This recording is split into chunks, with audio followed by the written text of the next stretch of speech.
Hey there folks, it's me TheTacticalBrit, and I have returned from EA Play with some really positive experiences of the future of the Battlefield franchise.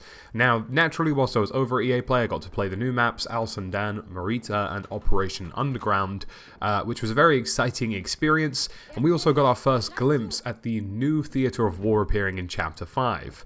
So, over the course of the next few months, there is lots of content coming to the game, and today I want to discuss that, and also what could be the resurgence of Battlefield 5 as a fantastic shooter in the market. Now, to begin with, Battlefield 5 is a decent game. There's no denying that. It features really decent customization. Its gunplay, in my opinion, is some of the best we've seen in the franchise. And initially on launch, the maps were pretty damn good. It was, relatively in a good place, bar some bugs and some minor issues here and there. And at the moment, I'd say the game is in an okay state. There are issues with stuttering that need to be resolved, however it does appear that they're making serious progress on that, and that should be resolved very soon.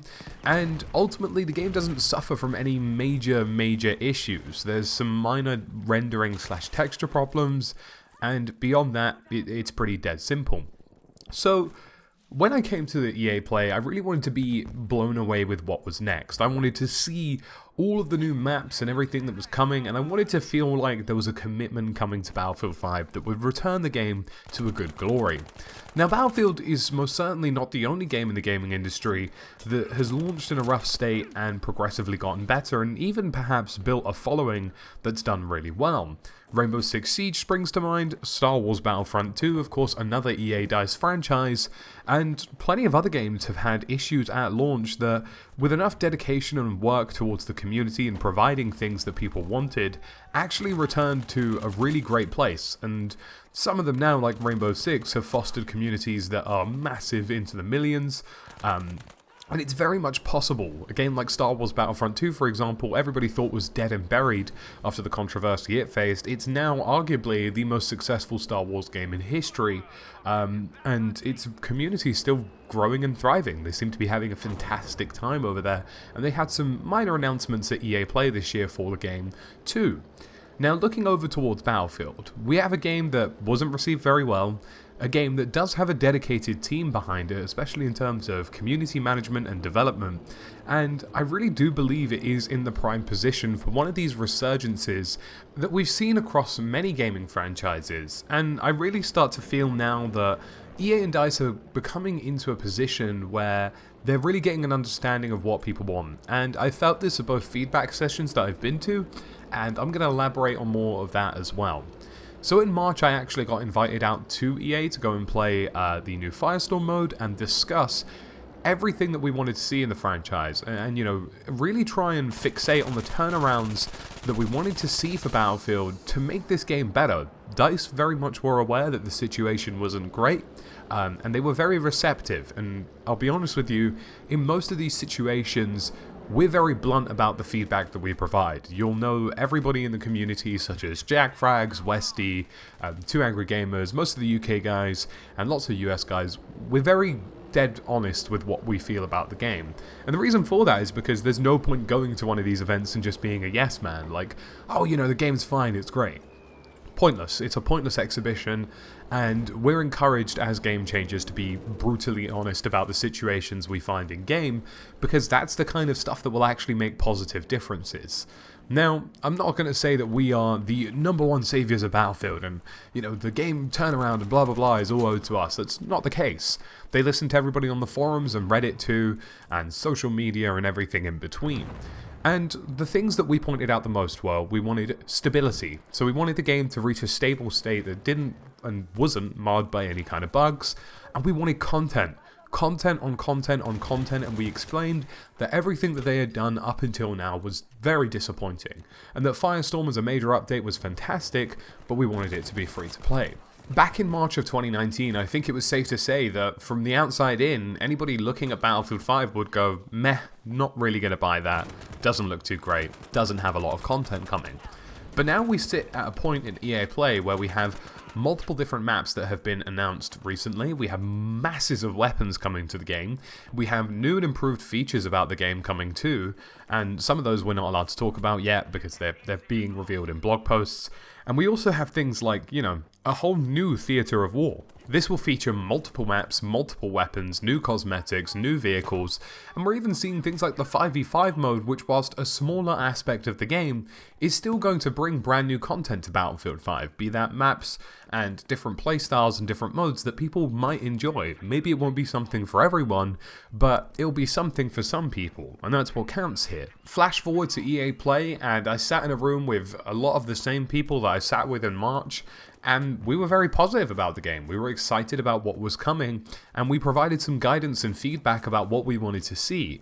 We said, look, we love the new maps and we love the new content, but we need some improvements still. We need the roadmap, for example, to be accessible in Battlefield 5 on the game, so people don't have to leave the game or scour Reddit or Twitter or whatever to see what's coming to Battlefield 5. They should just be able to see what happens in-game, including things like being able to see when bugs are being fixed, or if there's an update on them, or even if they've been recognized or acknowledged, and perhaps even be able to report them in-game. That way you'd have a fluid system where people can see the content that's coming, the bugs that are being addressed and quashed, and really just a sense of unification, that the game would be, in a great state with content being released, and for people to feel happy about what's coming, and knowing that some of their issues and quarrels have been, at least at the very minimum, acknowledged as existing. And it didn't end there. We offered some feedback on the new maps that are coming to the game, especially Operation Underground, and we also offered feedback on what we wanted to see in terms of the new Theatre of War, such as the fact that we wanted this Theatre of War to be bloody and gritty, and we wanted it to have the atmospheric feel of Battlefield 1, whilst providing the great in-game experiences and gunplay that Battlefield 5 can provide to its fanbase. So what has this resulted in? And I've got to say, it's pretty damn big. We have the brand new Outpost mode coming in Chapter 3, as well as updates to Firestorm, which are about to be revealed, which look good, by the way.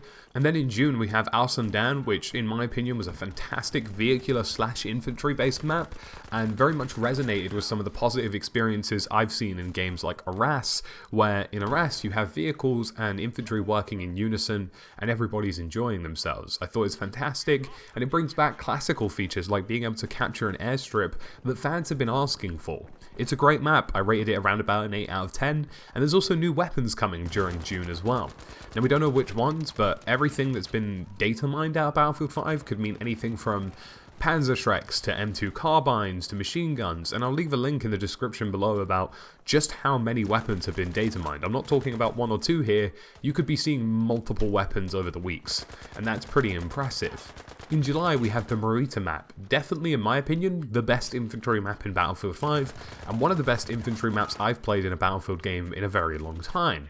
It's infantry based, it has transport vehicles, and it gives a Bad Company 2 vibe of flanking routes and really impressive objective gameplay, and I think people are really going to enjoy this, and again, more weapons are coming in that month. In August, we have the new career ranks, as well as 2 new maps for the 5v5 game mode, and that's going to be releasing all across August, so for those of you who aren't interested in 5v5, well, maybe that doesn't really bode too well for you, but ultimately it is something for some people. And then we have private games releasing in September, so RSP coming to the game, which will allow custom servers, game modes, and even some of the ones that have been removed from the game over time, and provide fresh experiences for players and communities to delve into. October, Operation Underground, and then in Chapter 5, which releases in fall, we're seeing the whole new Theatre of War with new factions, new vehicles, new weapons and gadgets, and 3 new maps, which is insane. And just from the outside in, from somebody who had seen the game across this entire time, had Battlefield 5 released at EA Play this month, it probably would have been the most successful Battlefield reception to any given game they've ever had, because it had these months and months of content planned out that was all coming for free. And ultimately, if you look at the game as it presently stands after Mercury, it's actually in a pretty good way. So in effect, what we're seeing here, in my opinion, will be the resurgence of Battlefield 5. Because to the average Joe gamer, or even the person who does a bit more information, education about what's happening in Battlefield 5, just looking at something as simple as that roadmap will say, hey, this game that I could pick up for like $40, £30, could offer me a lot of stuff. It will offer you a Battle Royale mode, it will offer you all these maps and multiplayer modes, a single player campaign, and all of these months of planned content that are coming to the game. And with this level of dedication and commitment from DICE, and if this is maintained, I think not only will it refuel confidence in Battlefield 5 and grow it as a community, but it will also refuel confidence in the franchise and grow the franchise as a whole, because people will actually feel like when the next game releases, there's something behind it, that people will feel like, hey, you know, Battlefield 5 actually did get all this content, did get all these weapons, and did get everything in between. Now yes, for some people it will feel too little too late, but for the most part of a dedicated community who want to play the game, and for those who want to join the game, I feel that this upcoming content is going to work wonders for Battlefield 5, and I'm really excited to see how the community reacts to it. Like I say, I've played 3 of the new maps that are coming across the few months, and I honestly really enjoyed all of them, and I think some of them are going to be really great assets to the Battlefield game. And, you know, I didn't get to see anything really beyond what the public saw about the new Theatres of War, but speaking to some of the devs, you get the idea that they really want to build something incredible and awe-inspired here. Now, the last bit of feedback that came up at this little thing that we had over at EA Play was that we kind of want to see a soft launch of the game. Relaunch Battlefield 5 as Battlefield 5: The Pacific. This was something that was agreed to by the entire room, and we said, hey, you know, from the outside in, if we want more people to come and join this franchise, and we want more people to join our community, they need to see a change, and something that represents a big change. So if in October they decide, hey, there's some games on sale, and they see Battlefield 5: The Pacific, that's new, they've never heard of that before, most of them have probably never seen it. Clicking on it, new key arts, new cover arts, a fresh new look, explaining all of the new content that has been released in Battlefield 5 would certainly make people feel like, you know, there is a huge reason to come and play Battlefield, and a huge reason that Battlefield 5 is worth giving a go. And I really do hope that that is what happens next. Now, that's about it from me today, and I really do hope that we see some positive changes in Battlefield 5, and of course only the coming months will tell beyond the content if the game can carry on doing well. And really, in my opinion, just continue to grow. It logged, you know, over 1 million unique players in a month, which was really cool, quite recently in the upcoming financial calls. And I just really hope that we see more positivity thrive from the game, because not only is it important for Battlefield 5, which I as a game really enjoy, but more importantly for the franchise as a whole, I think this is an important cornerstone and key part of what could come next. So guys, as always, thank you for watching, and I'll see you again soon in another video.